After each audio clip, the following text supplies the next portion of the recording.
Welcome to your Farm and Home Show. My name is Joanna Coles, and today we're visiting with Heather Shaw. She is the area nutrition agent for our area. We're going to talk about a topic that I feel like people hear more and more about, and that's alpha-gal. Yeah. Unfortunately, it does continue to grow.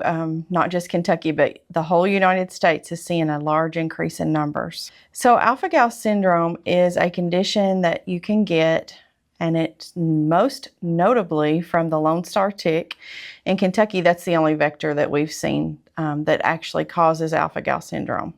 And so it has a wide range of symptomology though, right? Once you're diagnosed with alpha-gal syndrome, it's very individual as far as what your triggers are that may cause a reaction.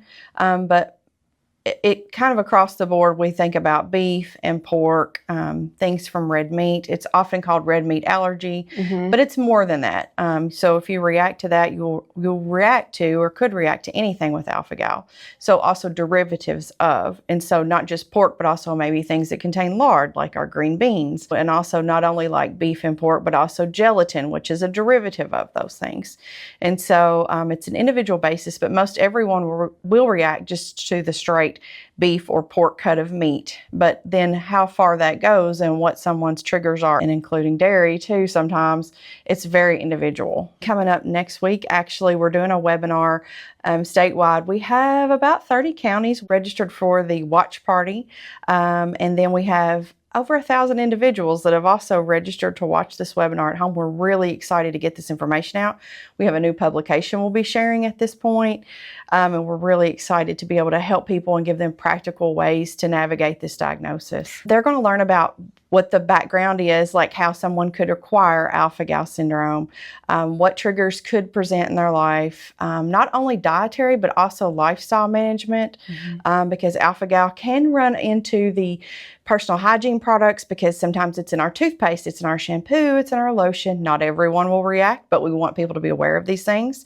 It can also be in our medications. And so we're going to share a lot of valuable information about where am I becoming exposed to alpha-gal? What are my triggers? We're in prime tick season. We are going to have 2 entomologists from UK. We're really excited to join us and talk about that side of it, prevention, and give us lots of good tips and how to never go there. And then there's also the thought that some people's reactions can ramp up. And so even if you have alpha-gal, you don't want more tick bites because it could really ramp up reactions.